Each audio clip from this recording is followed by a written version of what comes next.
உச்சநீதிமன்றம் மாணவர் போடுறதுக்கு நேரம் இல்லைன்னு சொன்னாங்க. அது எவ்வளவு கேவலமானது. உச்சநீதிமன்றம் அவர் மூலமாக இந்த போடுறதுக்கு ஒரு காரணம். ஆமா, அது கத்துறாங்க போயிட்டு 3 மணி நேரமா கஷ்டப்பட்டு இருக்கிறோம் பாரியான்னு சொன்னா ரொம்ப அடிச்சிருக்காங்க. நிறைய மாணவர்களுக்கு வந்து தலைகள் அடிபட்டிருக்கு, கால் உடஞ்சிருக்கு, கை உடஞ்சிருக்கு. மருத்துவமனையில் போனால் ட்ரீட்மெண்ட் பார்க்கல. அதுவே நடந்துச்சா? ஆமா, மருத்துவமனையில் போனால் ட்ரீட்மெண்ட் பார்க்கல, காக்க வச்சாங்க மாணவர்களை. அதே மாதிரி வந்து டீடைன் ஆன தோழர்கள், பெண் தோழர்கள், அவங்களுக்கு வந்து போட்டுக்கு ஒழுங்காக ட்ரெஸ் கொடுக்கல, ட்ரெஸ்ஸை கிழிச்சு விட்ருக்காங்க, செக்ஷுவல் அப்யூஸ் நடந்திருக்கு. இதெல்லாம் வந்து மீடியாவில், ஏன்னா இங்கே இருக்கிற மீடியா வந்து மோடி மீடியா. இந்த சிஜேபின்றது வந்து ஒரு நிலையற்ற ஒன்று நான் சொல்லுவேன். எனக்கு அதில் உடன்பாடு இல்லை. தற்காலிகமானது, நிலையற்றது. அதில் வந்து முற்றும் முழுக்க உடன்பட முடியாது. வணக்கம், இது அரசின் கழகம். இன்று நாம் இந்த போராட்டத்தை ஒட்டி, குறிப்பாக நீட்டுக்கான போராட்டத்தை ஒட்டி டெல்லி வந்திருக்கிறோம். இங்கு வருகிற பொழுது இங்கு உள்ள இடதுசாரிகளை ஒருபோதும் தவிர்க்க முடியாதுன்னு நினைக்கிறேன். அந்த அடிப்படையில் ஜேஎன்யூவில் தமிழ்நாட்டை சேர்ந்த திரு ஷியாம் கேப்ரியல் வந்து சந்திக்கிறோம். ஒரு இடதுசாரி சிந்தனையாளர், ஜேஎன்யூட மாணவர். உண்மையிலே இந்த போராட்டம் என்னவாக இருக்கிறது, போராட்டத்தில் என்ன நடக்கிறது, இந்த போராட்டத்தின் உண்மையான நோக்கம் நிறைவேறிவிட்டதா, அல்லது அதை தாண்டியும் உட்பு சொல்லான அரசியல் எதுவும் இருக்கிறதா, அப்படி என்று தெளிவாக பேச வந்திருக்கிறோம். பாருங்கள் இருப்பாங்க. வணக்கம். இப்போ இந்த போராட்டங்கிறது எல்லா இளைஞருமே வந்து இந்தியா முழுக்க ஒரு பாரபட்சம் இல்லாமல், நேஷனலிசம் பார்க்காம, கேஸ்ட் சீட்டு எதுவுமே இல்லாமல் பார்த்தீங்கன்னா கொண்டாடுறதை பார்க்க முடியுது. கோமும் அதே மாதிரி இந்தியா முழுக்க பரவியதை பார்க்க முடியும். தமிழ்நாட்டிலையும் பரவி இருக்கிறது. ஆனால் இப்போ வந்து அந்த நினைச்ச நோக்கம் இருக்குல்ல, போராட்டத்தோட நோக்கம் இருக்குல்ல, அது முழுமையாக வெற்றி பெற்று விட்டதா? அப்போ நீங்கள் களத்தில் நேரடியாக தொடர்ந்து இருக்கிறீங்க, என்ன நடக்குது, என்ன நடந்தது, எப்படி பார்க்குறீங்க? இந்த போராட்டம் வந்து ஒரு முழுமையான ஒரு வெற்றியான்னு கேட்டால் கிடையாது.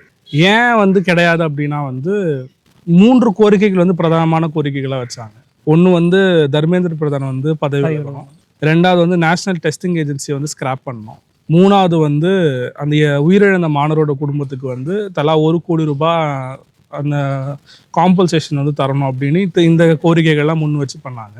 ஆனால் அதில் வந்து பல நாட்கள் போராட்டங்களுக்கு பிறகு ஒரே ஒரு கோரிக்கை மட்டும் நிறைவேற்றிருக்காங்க. அவர் தர்மேந்திர பிரதான் வந்து பதவி விலகி இருக்காரு. அவர் வந்து பதவி விலகினது ஒரு வகையில வெற்றியாக பார்க்கப்பட்டாலும் அது ஒரு வெற்றி தானே. அது வெற்றி தான், வெற்றி இல்லைன்னு சொல்ல முடியாது. ஆனா வந்து ஒரு முழுமையான வெற்றியான்னு கேட்டா கிடையாது. அது வந்து வெற்றியுடைய ஒரு சின்ன ஒரு நுனின்னு தான் சொல்லலாம். ஏன்னா இப்போ தர்மேந்திர பிரதான் போயிட்டார், இப்போ அந்த பதவிக்கு யார் வந்திருக்கான்றதை பார்க்கணும் இல்லைங்களா. அவர் வந்து ஒரு RSS உடைய ஒரு முக்கியமான ஒரு தலைவர், பல நாட்களாக வந்து RSSக்காக உழைத்தவர். ஏன்னா ஜேஎன்யூவில் இருக்கிற AVP சார்ந்த மாணவ அமைப்பு அவர் வந்து கொண்டாடுறாங்க. அவர் வந்ததை வந்து ஸ்டேட்டஸ்லாம் வச்சு கொண்டாடினதை நாங்கள் பார்த்தோம். நாங்கள் ஆமா, அது கிளிய வளர்த்து பூனை கிட்ட மாதிரி.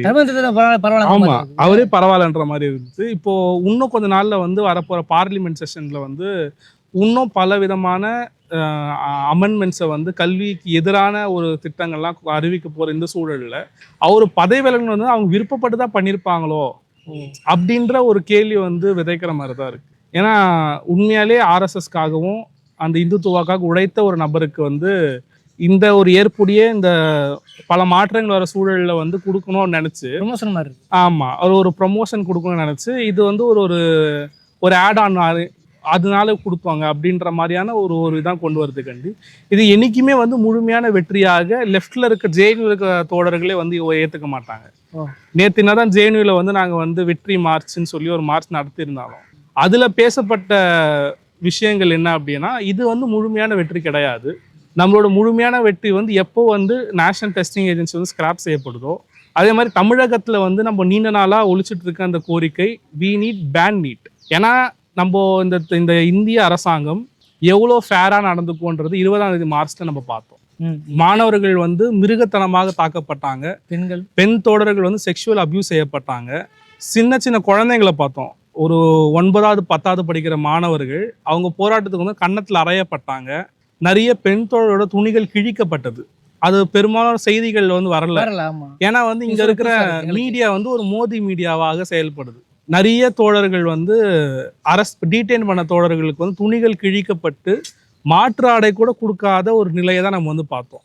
அப்போ இத்தகைய ஒரு ஃபேரான கவர்மெண்ட் இதான் வந்து இந்திய அரசாங்கத்துடைய மோடி அரசாங்கம் வந்து ஃபேர்னஸ், ஒரு ஜனநாயகமற்ற ஒரு ஜனநாயகத்தை உள்ளுக்குள்ள இருந்து முழுங்கிட்டு ஒரு ஓட்டை மட்டும் வச்சிருக்காங்க.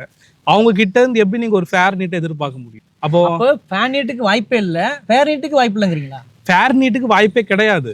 ஏன்னா தன்னுடைய நாட்டினுடைய சொந்த மாணவர்களை ஜனநாயகத்தை வச்சு இந்த எந்த கான்ஸ்டியூஷன் தான் நம்மளை பாதுகாக்கணும்னு நினைக்கிறோமோ அந்த கான்ஸ்டியூஷனை வச்சு தாக்குற ஒரு ஒரு ஒரு ஒரு அரசாங்கம் வந்து எப்படி ஃபேர் நீட் நமக்கு தரும்?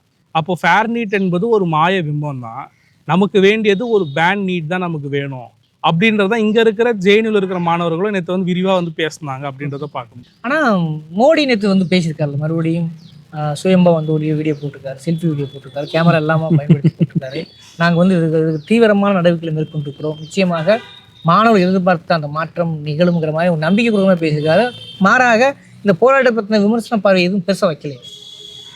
அவரை பொறுத்த வரைக்கும் போராட்டம் என்பது வந்து சும்மா நடந்துச்சு. ஏன்னா நம்ம அந்த மாணவர்கள் அடிபட்டு ரத்த சிந்தி கஷ்டப்பட்டுட்டு இருந்த மாணவர்கள் அவர் வந்து அசால்ட்டாக வந்து நண்பர்களே ஃப்ரெண்ட்ஸ் அப்படின்னு சொல்லி அந்த வீடியோ வந்து நைட்டு 11 மணிக்கு மேலே வந்து போடுறாரு. இந்த அரசாங்கம் வந்து மாணவர்கள் நலனுக்கு கருத்தில் கொள்ளாத ஒரு அரசாங்கம். They don't care about anything. அவங்க வந்து ராமரை வச்சு எப்படி அரசியல் பண்ணலாம், ராமர் போயிட்டாருன்னா பூரி ஜெகநாதர் வச்சு எப்படி அரசியல் பண்ணலாம், இப்போ தமிழ்நாட்டுக்கு வந்தாங்கன்னா முருகனை வச்சு எப்படி அரசியல் பண்ணலாம், இதுதான் அவங்களுக்கு தெரியுமே கண்டி. உண்மையாலே இந்த அரசாங்கம் வந்து இந்துக்களை பற்றி கவலைப்படாத ஒரு அரசாங்கம். நாங்கள் இந்துக்களுக்காக நிற்கிறோன்னு சொல்கிறாங்க. அடித்தது யார் அடித்தாங்க? பெரும்பான்மையாக அடி வாங்கினது இந்து மாணவர்கள் தான். அங்கே இத்தனைக்கும் இருந்தவங்க வந்து யாரும் வந்து ஆன்டி நேஷனல்ஸ் கிடையாது. எல்லாரோட கரங்கள்லேயும் நீங்கள் பார்த்துருப்பீங்க, தேசிய கொடி இருந்துச்சு, இந்திய நாட்டுடைய அந்த கான்ஸ்டியூஷன் இருந்துச்சு. அப்படிப்பட்ட ஒரு நபர்களை தான் வந்து அடிச்சிருக்காங்க. அப்போ இதுலேருந்தே தெரியுது அந்த கவர்மெண்ட் வந்து எப்பேற்பட்ட ஒரு கவர்மெண்ட். ஸோ அவங்க வந்து மாணவர்களோட நலனை என்றைக்குமே வந்து காது கொடுத்து கேட்க போகிறது கிடையாது. அப்படி கேட்பாங்கன்னு சொல்லி நினச்சிட்டு இருந்தோம்னா அது நம்மளோட முட்டாள்தனம் தான். இல்லை, அப்போ அது இன்னொரு விமர்சனம் வைக்கப்படுது. அங்கே வந்ததில் பெரும்பான்மையோட இராணுவத்தினே கிடையாது, காவல்துறையே கிடையாது, RSS பிஜேபி சார்ந்தவரும் உட்புந்து விட்டார்கள். குறிப்பாக இந்துத்துவ சார்ந்தவர்களும் உள்புந்து விட்டு அவர்கள் தான் இந்த மாதிரியான கொலைவெறி தாக்குதல் பண்ணதுன்ற குற்றச்சாட்டு. அது எந்த அளவுக்கு? இது முழுக்க உண்மை தான் நான் நினைக்கிறேன். முழுக்கவே உண்மைங்களா? ஆமாம். ஏன் அப்படின்னா வந்து முதல்ல வந்து எதுக்கு அவங்க வந்து அந்த நேம் பிளேட்டை வந்து எடுக்கணும்? அது எடுக்க வேண்டிய அவசியம் கிடையாது. ஒன்று அது எடுத்தது. ரெண்டாவது நாங்கள் இங்கே ஜேஎன்யூலே பார்த்துருக்கோம். ஒரு 2-3 வருடங்களுக்கு முன்பதாக சாபர்மதி வைலன்ஸ் அப்படின்னு சொல்லி ஒரு வைலன்ஸ் நடந்துச்சு. ஓகே. அப்புறம் 1 வருஷத்துக்கு முன்னாடி வந்து இதே நம்ம ஜேஎன்யூவில் இங்கே உள்ளே வந்து ஒரு வைலன்ஸ் நடந்துச்சு, ஸ்டோன் பெல்டிங் நடந்துச்சு. நாங்கள் ஃபுல்லாக பார்த்தது இங்கே இருக்கிற ஏபிபி மாணவர்களும் RSS மாணவர்களும் they are well train to கல் தூக்கி அடிக்கிறது, கட்டையால் தாக்குறதுல வந்து எக்ஸ்பர்ட்னு சொல்லலாம். நீங்கள் வந்து இந்த எலெக்ஷனுக்கு அப்புறம் நீங்கள் வெஸ்ட் பெங்காலில் பார்த்துருக்கலாம், எவ்வளோ வைலன்ஸ் நடந்து அடிச்சு உடச்சாங்க. இப்போ நடந்த கொடுமைகள்னு பார்த்துருப்போம் நம்ம. So they are well trained in it. So அங்கே வந்ததில் பெரும்பான்மையான நபர்கள் வந்து மாறு வேஷத்தில் தங்களை தாங்களே வந்து மப்பியில் அந்த சிவிலியன் ட்ரெஸ்ஸில் வந்து நாங்கள் பார்த்தோம். நாங்கள் ரோட்டில் போயிட்டு எதுக்கு அடிக்கணும்? பயந்து ஓடுறாங்க மாணவர்கள். LIC பில்டிங் உள்ள போகிறாங்க. LIC பில்டிங் உள்ள போய் தாக்குற அளவுக்கு அப்படின்னா என்ன பண்ணிட்டாங்க மாணவர்கள் வேற அண்ணாம். அவங்க எந்த விதமான ஆயுதமே இல்லை, கையில் இருந்து தேசிய கொடி மட்டும்தான். வேற நியாயமான ஒரு கோரிக்கையை வச்சு அமைதியாக நடந்த பேரணி 1 மணி வரைக்கும் மாணவர்கள் உள்ள விட்டுட்டு இருந்தாங்க. போலீஸ் தடுக்கவே இல்லை. 1 மணிக்கு மேலே எதுக்கு அவங்களே ஸ்டாம்பிட் கிரியேட் பண்ணுறாங்க? நம்ம சின்ன பேரிகேட் தான் நம்ம பார்த்துருப்போம். சின்ன பேரிகேட் வலையாக போட்டு வச்சுருப்பாங்க. அவங்க பயன்படுத்தின பேரிகேட் வந்து ஒரு 2 ஆளோட ஹைட்டில் இருக்க பேரிகேட், ஃபுல்லாக தகுடு வச்சு அடைக்கப்பட்ட ஒரு பேரிகேடு. இங்கே இருக்க தோழர்கள்லாம் மார்ச்சாக போகிறாங்க, பார்லிமெண்ட் கிட்ட போயிட்டாங்க. அங்கே வந்து பிளாக் பண்ணியிருக்காங்க. பிளாக் பண்ணி தாண்டி உள்ளே போகிறதோட மூச்சு விட முடியாது, சஃபகேஷன் ஆகும். ஏன்னா சுற்றி பின்னாடி பக்கமும் பிளாக் பண்ணுறாங்க, முன்னாடி பக்கமும் பிளாக் பண்ணுறாங்க. குறுகுன ஒரு பாதை ஸ்டாம்பீட் வர மாதிரி ஒரு சூழல் வருது. பெண் தோழர்களால் மூச்சு விட முடியல. அப்போ என்ன பண்றாங்கன்னா மேலே ஏற ஆரம்பிக்கிறாங்க, தான் உயிர் தப்பணுன்றதுக்காக. அந்த சூழல் அது மாதிரி தான் நடந்துச்சு. நீங்க அங்க களத்துல இருந்து தோழர்கள் சொன்னதை வச்சு நான் சொல்றேன். அதுக்கு தாண்டி போறாங்க, உயிர் தப்புறதுக்காக தாண்டி போனவங்களை வந்து ஒரு மனிதாயமானமே இல்லாம தாக்குறாங்க. ரொம்ப அடிச்சிருக்காங்க. நிறைய மாணவர்களுக்கு வந்து தலைகள் அடிபட்டிருக்கு, கால் உடஞ்சிருக்கு, கை உடஞ்சிருக்கு. மருத்துவமனையில் போனால் ட்ரீட்மெண்ட் பார்க்கல. அதுதான் நடந்துச்சா? ஆமா, மருத்துவமனையில் போனால் ட்ரீட்மெண்ட் பார்க்கல, காக்க வச்சாங்க மாணவர்களை.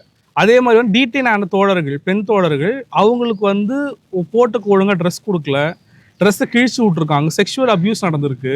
இதெல்லாம் வந்து மீடியாவில், ஏன்னா இங்கே இருக்கிற மீடியா வந்து மோடி மீடியா, ஃபுல்லாக வந்து மோதியை பற்றின ப்ரொபகண்டா மட்டும் தான் பண்ணுவாங்களே கண்டி நடக்கிற உண்மையை வந்து என்றைக்குமே வந்து எடுத்து சொன்னதா சரித்திரமே கிடையாது. எந்த மீடியாவும் பேசலையா? எந்த மீடியாவும் பேசல. இவங்க தமிழ்நாட்டு மெயின் மீடியா சொல்லலையா? தமிழ்நாடு மீடியா ஃபுல்லாவே வந்து நம்ம விஜயோடைய ஜனநாயக படத்துக்கு பின்னாடி தான் சுத்திட்டு ஏன் மண் சோறு சாப்பிட்டான், ஏன் வந்து கூழ் சட்டி தூக்கினான். இப்போ அதான் இன்னைக்கு காலைல பார்த்தா பாமக வந்து கூழ் ஊத்துனாங்களாம். அதெல்லாம் வந்து பிரேக்கிங் நியூஸ். ஏன் கூழ் எல்லாம் வீட்டுல தாங்க ஊத்துவாங்க. அங்க தோழர்கள் வந்து அடி வாங்கிட்டு இருக்காங்க. ஏன் தமிழகத்திலே எடுத்துக்குவாங்க. தமிழகத்துல என்ன நடந்துட்டு இருக்கு? ஆமா ஆமா, அங்கேயும் ஒடுக்குமுறை. நாங்க களத்துல போய் நேரம் பாக்குறோம். அது கேவலமா இருக்கு. ஒரு முதலமைச்சர் நாங்க வந்து நீட்டை ஒழிப்போம் அப்படின்னு சொல்லிதான் ஆட்சிக்கு வராரு. அவரு என்ன பண்றாரு? இந்த நாள் வரைக்கும் வாய் திறக்கல. மினிஸ்டர் சொல்றாரு ரோடு என்ன போராட்டம் பண்றதுக்கான இடமான்னு கேட்கிறாரு. அப்போ ரோட்ல பண்ணாம வேற யார் வீட்லயே அங்க போய் பண்ண முடியும்? அசிங்க தோழர்கள் வந்து கம்யூனிஸ்ட் கட்சி அலுவலகத்துக்குள்ள உட்காந்து போராட்டம் ரோட்ல நடக்கல இதெல்லாம். ஆனா அங்க கூட முக்கியமான கேள்வி, அங்க கூட வந்து பாத்தீங்கன்னா சிஜேபியே எங்களை ஏமாத்திட்டாங்க. அவங்க வந்து நாங்க ஃபேன் நீட்டுக்கு எடுத்த இத்தனை மாணவர்கள் அங்கே கூட்டி வந்தோம், இத்தனை தோழர்கள் அங்கே அழைச்சி வந்தோம். ஆனா அவங்களும் காக்ரோச் பார்ட்டி தலைமை என்ன சொல்லுதோ இதுலயே அவங்க திருப்தி அடை வைக்கிறாங்க. இது வெற்றி கொண்டாட்டம் அல்ல. தமிழ்நாட்டின் இலக்குங்கிறது தமிழ்நாட்டு உண்மையிலே இந்த போராட்டத்தை தீய ஏதோ ஒரு வடிவத்தை பற்ற வைத்து தமிழ்நாடு தான். ஆனா அது முழுமையான வெற்றியை நோக்கி போகாம ஏதோ ஒரு மழுங்கடிக்கிறாங்க என்ற குற்றச்சாட்டையும் முன்வைக்கிறாங்க. அது எந்த அளவுக்கு உண்மை இல்லை, அந்த மாதிரி தான் இங்கே இது நடந்துச்சா? தமிழகத்துடைய அரசியல் வித்தியாசமானது, முற்றிலும் வித்தியாசமானது. சென்ட்ரலைஸ் ஆன அரசியல் வந்து முற்றிலும் வித்தியாசமானது. ஜந்தர் மந்தர் வந்து காக்ரோச் ஜனதா பார்ட்டி வந்து ஒரு ப்ரொக்ரெசிவான ஒரு ஒரு மூமெண்ட்டான்னு கேட்டிங்கன்னா அது கேள்விக்குறிதான். ஏன்னா அது வந்து ஒரு ஒற்றை தலைமை கீழே வந்து செயல்படாத ஒரு ஆர்கனைசேஷன். ஏன்னா வந்து பல முனையில இருந்து தலைமை தாங்கினாங்க. அவங்க வந்து அவங்களால அதை நடத்த முடியலன்னு சொல்லி ஒரு கமிட்டி ஃபார்ம் பண்றாங்க. அதுல எஸ்எஃப்ஐ இருக்கிறாங்க, ஐசா இருக்கிறாங்க, இன்னும் பல அமைப்புகள் சார்ந்த தோழர்கள்லாம் இருக்கிறாங்க. அவங்க தான் வந்து முன்னெடுத்து நடத்திட்டு போறாங்க. சரி, சிஜேபி மட்டும் தனியா கிடையாது. அப்ப நல்ல விஷயம், ஒரு கூட்டு முயற்சி தானே இருக்கு. கூட்டிணைப்பு இருக்கு. ஆனா அது வந்து எந்த அளவுக்கு இருக்கு? இன்னைக்கு ரிசைன் பண்றாரு, அடுத்த நிமிஷம் போயிட்டு மினிஸ்டரோட உட்காந்து கை குலுக்கி வந்து வீடியோ போடுறதுக்கான அவசியம். இது நல்ல விஷயம் தான். மாணவர்கள் வந்து ஒரு அமைப்பா திரள்வதும், ஒரு ஒரு ஒரு புரட்சிகரமான விஷயங்களை செய்வதும், ஒரு புரட்சி நோக்கி நகர்வதும், அரசாங்கத்தை கேள்வி என்ன சொல்லிட்டு இருந்தாங்கன்னா, இந்த மாணவர்கள் வந்து ஜென்சி மாணவர்கள், லிபரல் மாணவர்கள், அவங்க வந்து பொலிட்டிக்கல் நாலேஜ் இல்லாத மாணவர்கள் அப்படின்னு சொல்லிட்டு இருந்த காலம் போய் இன்னைக்கு வந்து ஒரு அரசாங்கத்தை எதிர்த்து நாங்கள் கேள்வி கேட்டு நாங்கள் ரோட்டில் போய் அடி வாங்கி தடியடி வாங்கி காயப்பட்டாலும் மறுநாள் வந்து அங்கே வந்து உட்காந்தாங்க. 20ஆம் தேதி அடிப்பட்டாலும் கட்டிட்டு வந்து உட்காந்து நிறைய தோழர்கள் நம்ம அங்கே பார்த்தோம். நெஞ்சுரத்தை பார்க்க முடியும். ஆமா, அப்போ அப்படி இருந்தாலுமே கூட ஒரு ஆர்கனைசேஷன்ல வந்து ஒரு ஆர்கனைசேஷன் ஒரு ஒழுக்கத்தை கற்றுக் கொடுக்கிற ஒரு இடம். அந்த ஒரு குறைபாடு தான் இருந்துச்சுன்னு பார்க்கலாம். அந்த ஒரு ஆர்கனைஸ்டா இல்லை யாருமே. ஸோ அந்த ப்ரொட்டஸ்ட் முடிஞ்சு எல்லாம் கலைஞ்சு போயிட்டாங்க. பாக்கி இருந்த 2 கோரிக்கையை பத்தி ஏன் யாருமே வாயை திறக்கல? மறந்துட்டோமா நம்ம அந்த கோரிக்கையை? இதுவே நமக்கு வந்து ஒரு சாட்டிஸ்ஃபேக்ஷனை கொடுத்துச்சு. அதனால வந்து தமிழகத்துல அவங்க சொல்றது கரெக்ட் தான். நம்ம தமிழ்நாடு வந்து அப்பத்துல இருந்து கேட்கறது பேன் நீட் தான். நம்ம வந்து இந்த அமெண்ட்மெண்ட், இந்த நீட் வரத்துக்கு முன்னாடியே போயிட்டு கோர்ட்ல கேஸ் போட்டவங்க. நம்ம அனிதா இறந்தாங்க, அதுல இருந்து ஒரு பெரிய பூதாகரமா ஆகி தமிழ்நாட்டுல பலதரப்பட்ட கட்ட போராட்டங்கள் நடந்திருக்கு. ஆனா இப்போ தமிழகம் வந்து சைலண்டா இருக்கும். இன்னும் நம்ம அரசு சொல்றீங்களா? அரசு சைலண்டா இருக்கு, மக்கள் அது கூட உடந்தையா இருக்காங்க. அதை மீறி வர போராட்டங்களும் கொஞ்சம் கம்மியா தான் இருக்கு. ஆனா வந்து தமிழ்நாடு வந்து நிக்காதுன்னு நினைக்கிறேன். No one can stop us because we were progressive, we will be progressive. அது கொஞ்சம் தொய்வு இருந்தாலுமே கூட நம்பிக்கையான வார்த்தைகள். ஆமா, ஏன்னா வந்து இங்க இருக்கிற ஆட்களே இப்படி சண்டை போடுறாங்க, அப்படி வராங்க அப்படின்னா காலாங்காலமா சும்மா இருப்பாங்க. ஆமா, காலாங்காலமா சொல்லி கொடுத்தேன். எங்க அப்பாலாம் சொல்லி கொடுத்து சின்ன வயசுல எல்லாம் வந்து பெரியார், அம்பேத்கர், மார்க்ஸ்ன்னு சொல்லி கொடுத்து வளர்த்தது வந்து எப்படி மறக்க முடியும் அவ்வளவு சீக்கிரம்? அது வந்து மழுங்கடிக்கப்பட்டிருக்கு. மறுபடியும் வந்து நம்ம வந்து கூர்மையாக்கணும் அப்படிங்கிறது தெரியுது. இப்ப திரும்ப நம்ம இப்ப நான் உங்களோட கொஸ்டின் வந்து நினைச்சேன் என்னன்னா, பேன் நீட்டு இங்க வாய்ப்பு இருக்கா அப்படின்றதா யோசிச்சேன். அது பேன் நீட்டுக்கே வாய்ப்பு இல்லைங்கிற அதிர்ச்சியமா தவிர அப்ப இப்போ அபிஜித் தீப்கே வந்து ஒரு நம்பிக்கையின் சின்னமாக கடத்தப்படுகிறாரா, அது சரியாக இருக்கிறாரா? ஏன்னா வேற வழி இல்லை. மக்களுக்கு ஒரு சரியான நபர்களை இனம் காட்டுறது உண்மையாக இருக்கும் பட்சத்திலும் தவறாக இருக்கும் பட்சத்திலும் ஒரு பிரதான நோக்கம் இருக்கு. ஏன்னா வெறும் ஒரு ஊடகத்துக்காகவோ கண்டென்ட்டுக்காகவோ இல்லாமல் குறைஞ்சபட்சம் மக்களுக்காக ஏதாவது ஒரு தீர்க்கமான விஷயத்தை சொல்ல வேண்டியிருக்கிறது. அதில் முடிந்த அளவுக்கு 80% உண்மையாகவும் பேச வேண்டியிருக்கிறது. எல்லாவற்றையும் கூட பேச முடியாது, பொதுவெளியில் பேச முடியாது. அது உங்களுக்கும் சிக்கல் இருக்கும், ஊடகமான எங்களுக்கும் சிக்கல் இருக்குன்றதை புரிஞ்சுக்க முடியும். ஆனால் குறைஞ்சபட்சம் நியாயத்தை கொண்டு போய் சேர்க்கணும்ல. அப்போ வந்து அபிஜித் தீப்கே வந்து இப்போ நான் கேள்விப்படனாக்கா அதுலேயே ஒரு 2 குரூப் உருவாயிருக்காங்க. ஒரு குரூப் வந்து இது வந்து பேன் நீட்டை நோக்கி கொண்டு போகணும். பேன் நீட் மட்டும் கிடையாது, இது தற்காலிக வெற்றி தான் அப்படின்னு ஒரு குரூப் பொறுப்பிடித்து போவதாகவும், இன்னொரு குரூப் இல்லை போதுமானது வெற்றி இலக்கு அடைச்சிட்டோம், மேற்கொண்டு மாணவர்கள்லாம் வந்து துன்பத்தை இறக்கி விட வேண்டாங்கிற இதுவும் இருக்கிறது. அது உண்மையா? இன்னொரு முக்கியமான ஒரு கொஸ்டின் என்னன்னா, இடதுசாரிகள் இந்த இதில் எவ்வளவு தூரத்து பங்கேற்றுக்காங்கன்னா, மேகாவோட விஷயமா நம்ம ரேராத்தையும் எங்கள் செய்தி காதலுக்கு வந்தது. நம்ம மாதிரியான குறிப்பாக ஒரு ஊடக அறத்துக்காக செயல்படுகிற பல சேனல்கள், யூடியூப் சேனல்கள் அதை வந்து வெளிக்கொண்டு வந்திருக்காங்க. பெரும்பாலும் மெயின்ஸ்ட்ரீம் பேசவில்லை. அவங்க எந்த நிலைப்பாட்டில் இருக்காங்க? இது ஒரு நம்பிக்கைக்கான ஒரு வழிதானா சிஜிபி? என்னோட தனிப்பட்ட கருத்து. ஓகே, சொன்னா எப்படி எடுத்துப்பாங்க, பரவாயில்ல. ஆனா என்ன பொறுத்த என்னுடைய தனிப்பட்ட கருத்து என்னன்னா வந்து, இங்க சிஜேபின்றது வந்து ஒரு நிலையற்ற ஒண்ணுன்னு நான் சொல்றேன். எனக்கு அதுல உடன்பாடு இல்லை. தற்காலிகமானது, நிலையற்றது. அதுல வந்து முற்றும் முழுக்க உடன்பட முடியாது. இந்த போராட்டத்துக்கு கூட ஜந்தர் மந்தர்ல போராட்டத்துல ஆரம்ப நாட்கள்ல நான் எதிராக தான் இருந்தேன். நான் அதுல வந்து ஆதரவு கிடையாது. ஆனா வந்து நாட்கள் போக போக ஒரு கலெக்டிவான மாணவர்கள் உள்ள வரும்போது நமக்கு வேற வழி இல்லை. ஏன்னா வந்து ஒன்று சேர்ந்து மாணவர்கள் நிற்கும் போது, ஒரு மாணவனாக என்னோட அறத்தை நான் வந்து இது பண்ண இல்லைங்க. எனக்குன்னு ஒரு மாணவர் அறம்னு ஒண்ணு இருக்கு. குறைஞ்ச ஒரு தற்காலிக தள்ள வேண்டிய கட்டாய கடமை. என்னோட சக மாணவர்கள் அங்க அடிப்படும் போது என்னால பார்த்துட்டு இருக்க முடியாது. ஆமா, அது சொல்ல முடியாது. ஆனா என்ன பொறுத்த வரைக்கும் தனிப்பட்ட முறையில நான் சிஜேபி எப்படி பாக்குறேன் அப்படின்னா, என்னை பொறுத்த வரைக்கும் அவங்க வந்து ஒரு லிபரல், ஒரு சாஃப்ட் சங்கு. அங்க எழுப்பக்கூடிய கோஷத்தை சொல்றீங்களோ? கோஷம் நார்த் இந்தியால கோஷங்கள் பெரும்பாலும் இப்படிதான் இருக்கும். நீங்க ஒரு காங்கிரஸ் ப்ரொடெஸ்ட் போனா கூட இப்படிதான் சொல்லுவாங்க. ஆமா, தமிழ்நாடு பார்க்கும்போது என்ன பிஜேபி, ஏன்னா முருகன்மலை விஷயத்துல கூட பாத்தீங்கன்னா பாரத் மாதா கி ஜெய், முருகனுக்கு அரோகரம் சொல்லலாம், இவன் பாரத் மாதா ஜெயன்னு சொல்லலாம் கொஸ்டின் பண்ணாங்க. ஏன்னா இங்க இருக்கிற நம்ம ரைட் விங் ஆட்களுக்கு வந்து ஒரு கோஷம் தான் தெரியும். சாரி, 2 கோஷம் தெரியும். ஒன்று பாரத் மாதா கி ஜெய், இன்னொன்று வந்து ஜெய் ஸ்ரீராம். இது 2 தாண்டி எதனாச்சும் சொல்லணும்னு தெரியாது. 2 தான். இப்போ இங்க வந்து நார்த் இந்தியால இதான் கேட்டிருக்காங்க பெரும்பாலும். இது வந்து பொதுவான ஒரு கோஷமா இருக்கு. நீங்க சிவப்பு கொடி தூக்குனீங்கன்னா ஓடிடுவாங்க. சிவப்பு கொடினா நம்ம கம்யூனிஸ்டோட இது தூக்குனீங்கன்னா ஓடிடுவாங்க, இருக்க மாட்டாங்க. ஆனா இன்குலாப் ஜிந்தாபாத்ங்கிற கோஷம் வந்துச்சு. அது பொதுவானது, இங்க பயன்படுத்தக்கூடிய ஒரு கோஷம் அது. ஓகே, ஆசாதின்னு சொல்றது விடுதலை. ஆமா, இன்குலாப் ஜிந்தாபாத் வந்துச்சு. ஆமா, ஏன்னா இது நம்ம தோழர்களால வந்திருக்கலாமே கண்டி. ஓகே, பொதுவா சொல்ல போடுகிற கோஷங்கள் தான் கண்டி. இது நான் பார்க்க ஒரு லிபரலான ஒரு ஆர்கனைசேஷன். ஓவர் நைட்ல வந்து ஏதோ ஒன்று ஒரு பேஜ் ஒன்று கிரியேட் பண்ணி திடீர்னு ஒரு மொபிலைசேஷன் வந்து அந்த மாதிரி தான் நான் ஃபீல் பண்ணேன். ஏன் கடுமையா நான் வந்து சாஃப்ட் சங்கின்ற ஒரு வார்த்தை நான் ஏன் கடுமையான வார்த்தை. ஓகே, இது சாதாரண வார்த்தை கிடையாது. ஆமா, சங்கி அல்லது ரெண்டுத்துக்கும். ஆமா, ஆனா இது வந்து ஒரு மிக்சிங். ஆமா, மிக்ஸ்வாதம் இல்ல, சரியா சொல்லணும்னா. ஏன்னா வந்து நாங்க ஒரு தோழர் எப்படி இருக்கும் நாங்க நினைப்போம்னா, கடைசி வரைக்கும் வந்து கருத்துல வந்து உறுதித்தன்மை இருக்கணும், போராட்ட உணர்வு இருக்கணும். போலீஸ் அச்சானது எது பண்ணாலும் பாத்துக்கலாம், நம்மளோட கொள்கை பிடிப்போ பற்று இருக்கணும். அங்க முதல்ல கொள்கை இருக்கானே தெரியல. சிஜேபி கொள்கை எதனாச்சும் இருக்கானா பெருசா தெரியல. அது பெரும்பான்மையா இல்லை. ஒண்ணு. 2வது, அன்னைக்கு அந்த போலீஸோட சார்ஜ்லாம் நடக்கும்போது அவர் காலில் விழுந்தார். அந்த வீடியோலாம் நீங்க பாத்தீங்களான்னு தெரியல. அவர் காலில் வந்து விழுறாரு. அப்போ அப்படிப்பட்ட ஒரு ஆமா படிக்கிறாரு. திடீர்னு வந்து நான் ஃபாஸ்டிங் இருக்கிறேன்னு சொல்றாரு. திடீர்னு வந்து டைஃபாய்டு வந்துடுது. ஆமா, டைஃபாய்டு வந்து இப்போ டைஃபாய்டு வந்தாலும் நான் வந்து வந்தேன் அப்படின்னு சொல்றாரு.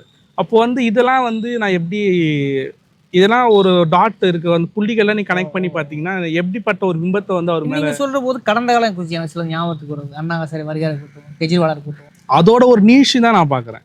இருக்கிற அந்த கோவத்தை எல்லாருமே சேனலைஸ் பண்ணிட்டு, அந்த சேனலைஸ் பண்ணதை வந்து ஒரு இடத்துல வந்து கக்க விடுறாங்க. மாணவர்கள் வந்து கக்கி தள்ளுறாங்க. முடிஞ்சிடுச்சு, அவங்களோட கோரிக்கை நிறைவேறிடுச்சு. இப்போ நியாயம் வந்து நிலைநாட்டப்பட்டது. இப்போ வந்து அடுத்த கட்ட வேற நோக்கி நகரலாம். அப்படியான ஒரு பிம்பமா இருக்குமோ அப்படின்னு தான் வந்து நான் நினைக்கிறேன். ஏன்னா வந்து அம்பேத்கரையும் காந்தியும் வந்து பக்கத்துல போட்டோ வச்சு பார்க்கறது என்னால் ஜீரணிக்க முடியும். நான் முதல் நாள் அந்த உண்ணாவிரதம் ஆரம்பித்த முதல் நாள் நான் போனேன் அந்த ப்ரொட்டஸ்ட்டுக்கு. சில தோழர்கள் கூட்டிகிட்டு போனாங்க. நாங்கள் எல்லா தோழர்களாக போனோம். பார்த்த உடனே எனக்கு அப்படியே பக்கு தூக்கி வாரி போட்டுச்சுன்னா, என்னையா பண்ணுறீங்க, என்ன நடக்குது, ஒன்றுமே புரியலைங்க. நான் தோழர்கிட்ட சொல்கிறேன், என்னங்க தோழர் இந்த மாதிரி வச்சுருக்காங்க, என்ன இது அப்படி சொன்னால், இல்லை அவங்க அப்படிதான், நம்மளால் எதுவும் கேட்க முடியல, நம்மளால எதுவும் சொல்ல முடியாது, அப்படின்ற ஒரு விஷயம் தான் சொல்றாங்களே கண்டி அது ஏத்துக்க முடியல. இந்த ப்ரொட்டஸ்டே வந்து இவ்வளவு தூரம் வந்து ஒரு வெற்றி அடைந்ததுக்கு காரணமா நான் எது பாக்குறேன் அப்படின்னா, நம்ம வந்து லெஃப்ட் நபர்கள் வந்து உள்ள போனதுதான் வந்து இவ்வளோ பெரிய வெற்றிக்கு வந்து காரணமா இருந்துச்சு. இந்த தற்காலிக வெற்றிக்கே. ஆமா, இந்த தற்காலிக வெற்றிக்கே காரணம் வந்து நம்ம தோழர்கள் தான். ஏன் அழுத்தி சொல்றோம் அப்படின்னா, முதல்ல அவங்க வந்து இன்ஃபினிட்டி ஸ்ட்ரைக் ஆரம்பிக்கும் போது, அந்த செட்டின் ஆரம்பிக்கும் போது அவங்க வந்து அஜெண்டாவே வைக்கல, கோரிக்கையே வைக்கல. கோரிக்கை வைக்காம சும்மா அனௌன்ஸ் பண்ணிட்டு உட்காந்துடுறாங்க. அதுக்கப்புறம் நம்ம தோழர்கள்லாம் உள்ள போய் அதுக்கப்புறம் தான் வந்து கோரிக்கையா வந்து இது 3த்தையும் கோரிக்கையா வைக்கிறாங்க. அதுக்கப்புறமா தீவிர அடையாளமாக இருக்குது. ஆனா என்னதான் நம்ம தோழர்கள் உள்ள இறங்கி அந்த ஸ்டார்டிங் டு எண்ட் வரைக்கும் பண்ணாலும் அவங்களுக்கான அங்கீகாரமானது கிடைக்கலையோ. நீங்க சொன்ன மாதிரி நம்ம நேஹா இருக்காங்க. ஆமா, நிறைய பற்றிங்க தமிழ்நாட்டுக்கு வர செய்தியை சொல்றேன். பெரும்பாலும் தீபிக் சக்தி, சோனம் வாங்ஸி இதெல்லாம் வந்து பெரிய அளவுக்கு பேசும் பொருளாக மாறியது. அவங்களுடைய ஒற்றை ஒருங்கிணைப்பு நடப்பது ஒரு தோற்றம் ஏற்படுது. ஆனால் இப்போ நேகா உயிருக்கு போராடி வெளி வந்துக்கான்றீங்க, இடதுசாரி தோழர் உள்ள வந்துக்கான்றீங்க, அது என்னவா நடந்தது?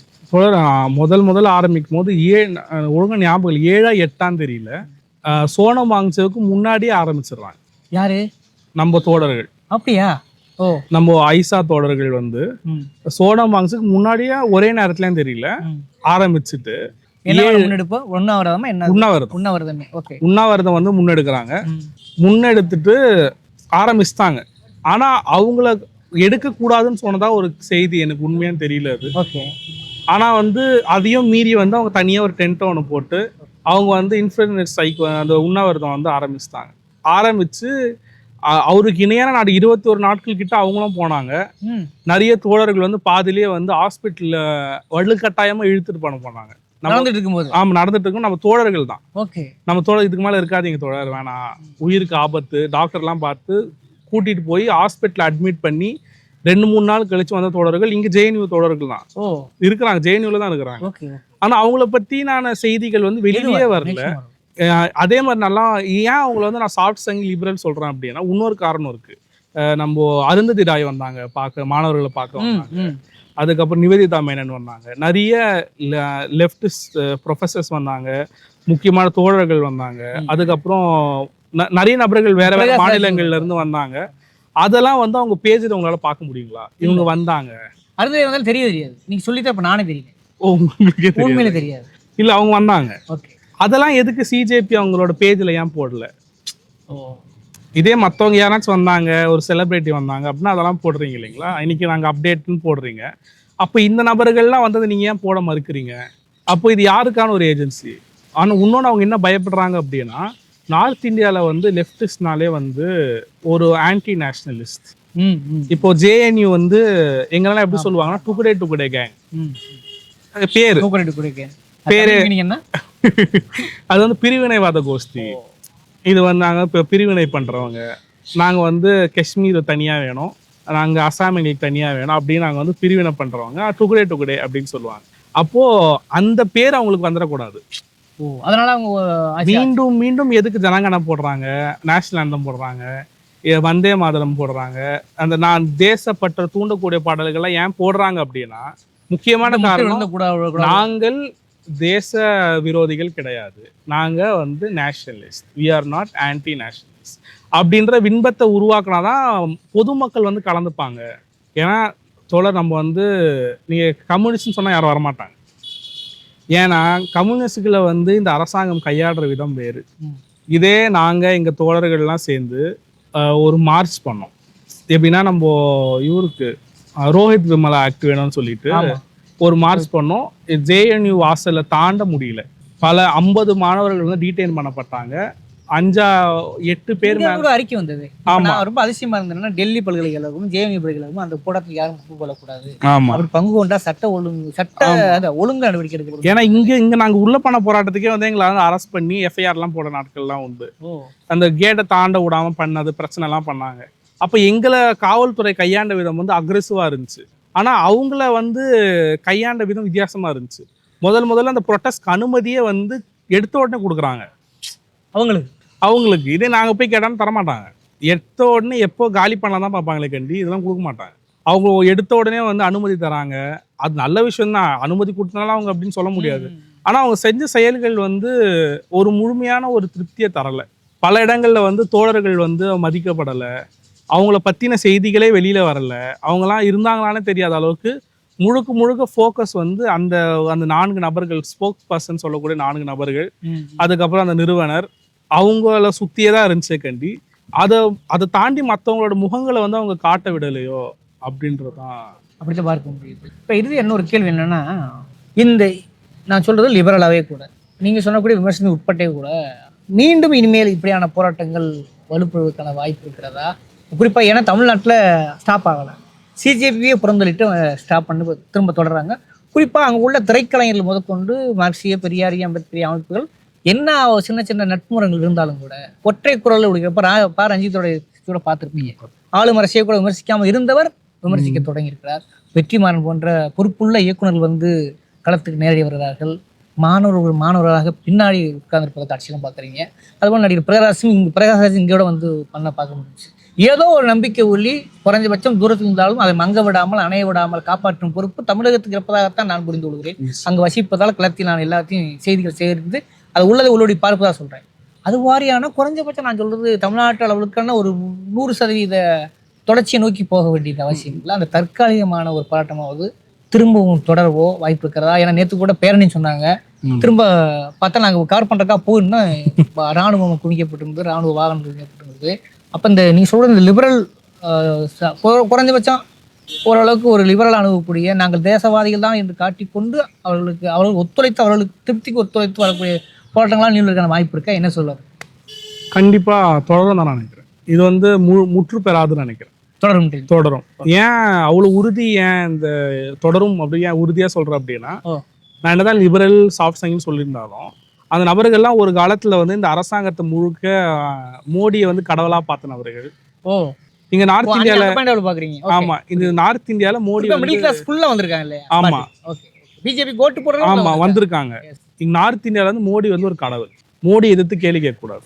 இங்க வந்து அமைப்பே ஒரு வித்தியாசமான ஒரு குழப்பமா இருக்கும். நமக்கு ஒரு மனுஷன் எப்படிடா இந்த அளவுக்கு கண்மூடித்தனமா நம்புறதுக்கு, நம்ம ஊர்ல விஜய் அப்படி விஜய் வந்து உண்மையிலே நார்த் இந்தியாவில் சொல்ற மாதிரி அடுத்த பிஎம் ஆகிறதுக்கு நிறைய வாய்ப்பு இருக்கு. என்ன சொல்றீங்க? ஏன்னா நரேந்திர மோடிக்கும் அவருக்கும் அவ்வளவு தொடர்பு இருக்கு. பாடி லாங்குவேஜ், வாய் திறக்காம மௌனமா இருக்கிறது, எல்லாமே ஒத்து போடும். அது மாதிரி அப்படி இருந்த நபர்கள் வந்து தேசத்தை ரொம்ப நம்பின நபர்கள், அரசாங்கத்தை நம்பின நபர்கள், சட்டத்தை நம்பின நபர்கள், தன்னைத்தானே வந்து நேஷனலிஸ்ட் பெருமையா வந்து சொல்லிக்கிற நபர்கள், அந்த ஸ்டேட்டினுடைய அக்ரெசிவ் ஃபேஸ், உண்மையான ஃபேஸை பார்த்துட்டாங்க. இதுக்கு மேல மறைக்கிறதுக்கு ஒன்றும் இல்லையே. அந்த வேலையை இந்த கூட்டம் செய்திருக்கிறது. ஆமா, அடி வாங்கினாங்க. ஆமா, கரெக்டு தான், அடி வாங்கினாங்க. அந்த அடி வாங்கினதுல உண்மையான முகம் தெரிஞ்சிருச்சு. அவங்க இத்தனை நாள் மாணவர்களுக்காக நாங்கள் இவர் பேசினார் இல்லையா, மோடி வீடியோ போட்டு மாணவர்களின் எதிர்காலத்தை ஆமா, அப்படி சொன்னவர் தான் வந்து எங்களை வந்து லட்டியில வந்து ஆணையை சுத்தி அடிச்சவர். இப்போ வந்து மோடிக்கு எதிரான ஒரு அலை கிளம்பி இருக்கோ மாணவர்கள் மத்தியிலையும், நான் பார்த்து தடுத்து நிற்காது, வாய்ப்பே இல்லை. உச்சநீதிமன்றம் கூட அதை கண்ணு காணாம தான் கடந்து போறாங்க. உச்சநீதிமன்றம் மாணவர் போடுறதுக்கு நேரம் இல்லைன்னு சொன்னாங்க. அது எவ்வளவு கேவலமானது. உச்சநீதிமன்றம் மூலமாக போடுறதுக்கு ஒரு காரணம். ஆமா, அது கத்துறாங்க போயிட்டு 3 மணி நேரமா கஷ்டப்பட்டு இருக்கிறோம் பாரியான்னு சொன்னா, இல்ல எங்களுக்கு டோன்ட் வேஸ்ட் ஆர் டைம். இவருக்கு போயிட்டு நரேந்திர மோடியோட காஃபி குடிக்கிறதுக்கு நேரம் இருக்குது, இல்லை அதுக்கெல்லாம் நேரம் இருக்கிறவங்களுக்கு மாணவரோட கூக்குரல கேட்க நேரம். இதெல்லாம் ஸ்டூடெண்ட்ஸ் பாக்குறாங்க. இதெல்லாம் பார்த்தவங்க ஒரே நேரத்துல எல்லா அந்த பியூரோக்ரஸியோடைய நிலைமையும் உண்மையான முகத்தையும் பார்க்கும்போது அது சிக்கல் பார்த்துட்டாங்க. இப்போ எந்த அளவுக்கு மீம்ஸ் தான் நார்த் இந்தியாவில் போடுறாங்கன்னா, ஃபர்ஸ்ட் தர்மேந்திர பிரதான் போயிட்டாரு, அடுத்து நிர்மலா சீதாராமன் செக் அந்த அம்மாக்கு, இதுக்கப்புறம் இவங்களுக்கு செக்குன்னு ஒரு பட்டியல் போட்டு வெளியிடுறாங்க. அப்ப அந்த அளவுக்கு வந்து ஒரு மோடி இன்னைக்கு போகும்ல, இது தப்பா போடுறாங்க. மொஸ்ட் தலைவருக்கு தான் போடணும், தலைவரை விட்டுட்டு நம்ம மற்றவங்களுக்குலாம் போடுறது எவ்வளோ. அப்போ கூட பாருங்களேன், அந்த மோடிக்கு எதிராக திருப்ப முடியல பாருங்க. நீங்க சொன்ன மாதிரி அவ்வளோ சீக்கிரம் திரும்ப மாட்டேங்கிறாங்க. அவங்க மற்றவங்க நோக்கி தான் போறாங்களே கண்டி, கொம்பு எங்க பிடிக்கணும் அங்கே தானே பிடிக்கணும் நம்ம. அப்போ இன்னும் அந்த நோக்கி போனோம், அதுக்கு காலம் வரும் நம்புறேன். வரும்னு நினைக்கிறேன். கண்டிப்பா இந்த போராட்டம் வந்து நிற்காதுன்னு நினைக்கிறேன். ஏன்னா மாணவர்கள் கண் குளிர பார்த்துட்டாங்க, the terror of the state பார்த்துட்டாங்க. எதை நான் நம்பிட்டு இருந்தாங்களோ, சட்டம் நம்மளை பாதுகாக்கணும்னு நினைச்சாங்க, சட்டத்துக்கு நேரம் இல்லை. காவல்துறை வந்து நம்மளை பாதுகாக்கும்னாங்க. அவன் தான் முதல் ஆளாக நம்மளை வந்து யாரு மேலே இருக்க கோவத்தெல்லாம் தூக்கி நம்ம மேலே காட்டிட்டு இருக்கான். மீடியா தான் வந்து உண்மை முகத்தை வெளிப்படுத்தணுவாங்க. அதுவும் சிக்கல. ஒரு சில நியூஸ்லலாம் பார்த்தா மாணவர்கள் தான் முதல்ல கழுத்துக்கு அடிச்சாங்க. அந்த வீடியோ வந்து முக்கியமாக வந்து போட்டு காட்டுறாங்க. தமிழ்நாட்டில் எங்கள் வீட்டிலலாம் ஃபோன் பண்ணிங்கன்னா இப்போ நீங்கள் தான் முதல்ல கழுத்துக்கு அடிச்சிங்களா, ஏன்ப்பா அது மாதிரிலாம் பண்ணுறீங்க, என்னங்க உங்களுக்கே ரிட்டர்ன் ஆகுது. ஓகே. அப்போ அது மாதிரியான ஒரு யாரெல்லாம் நம்மள 4 பில்லர்ஸ்ன்னு சொல்கிறாங்களோ 4 பில்லர்ஸும் திரும்பிக்குச்சு. இப்போ மாணவர்கள் வந்து வரும் நாட்களில் வந்து இன்னும் வீரியமாக வந்து போராட்டம் நடத்துவாங்கன்னு நம்புறேன். இது இன்னும் நிற்கிற போராட்டம் கிடையாது, கண்டினியூ ஆகணும்.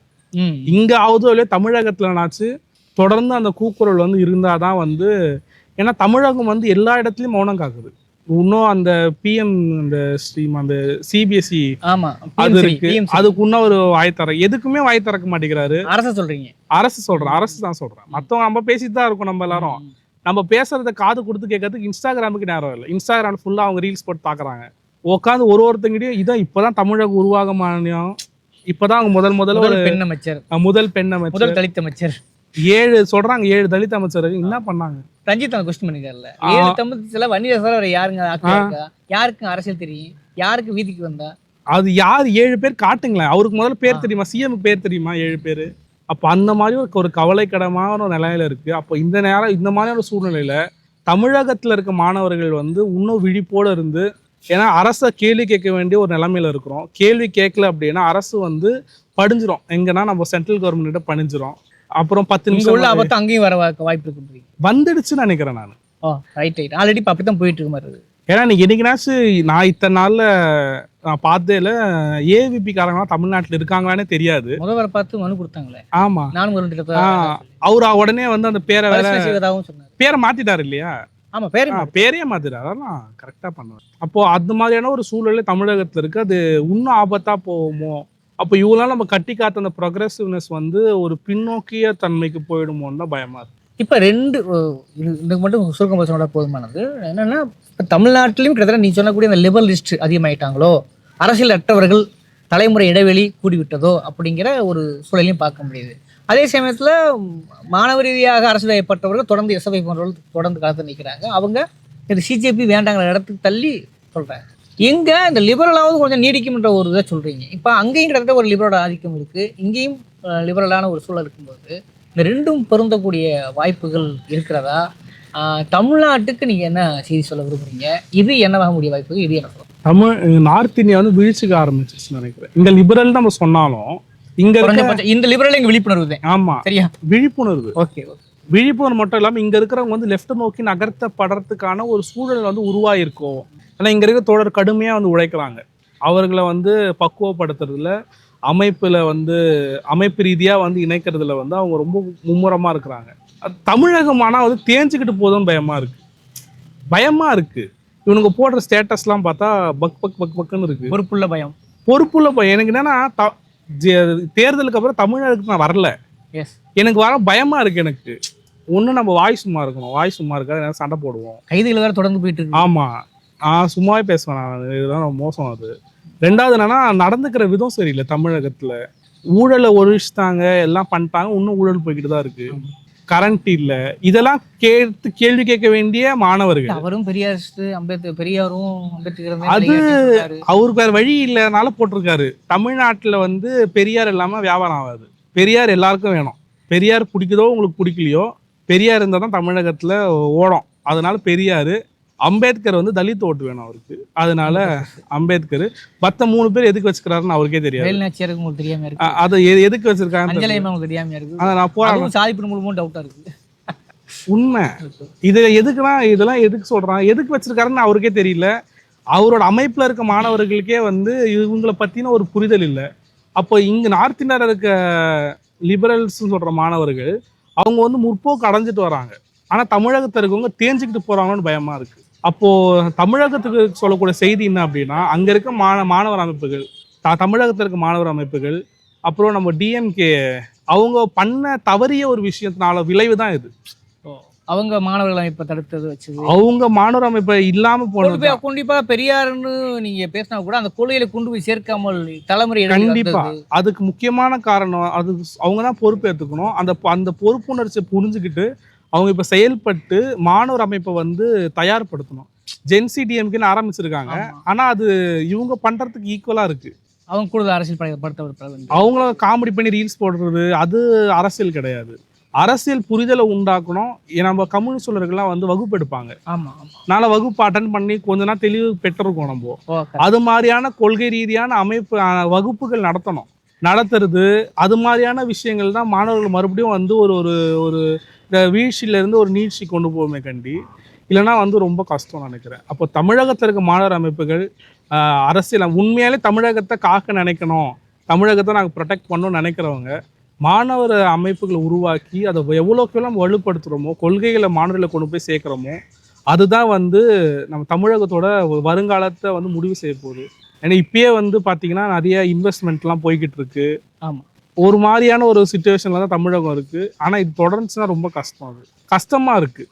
ஒரு தமிழகத்தை நேசிக்கக்கூடிய ஒரு நபராக அதை பார்க்கும்போது ரொம்ப கஷ்டமாக இருக்குது. இவனுங்களாம் அந்த நார்த் இந்தியாவில் நம்ம கிண்டல் பண்ணும்போது இன்னும் எப்பா அப்படின்னு அது மாதிரி நம்ம தகுதி இருக்கான ஒரு கொஸ்டின் இயல்பாக வந்து சேர்ந்துருது. நிச்சயமா.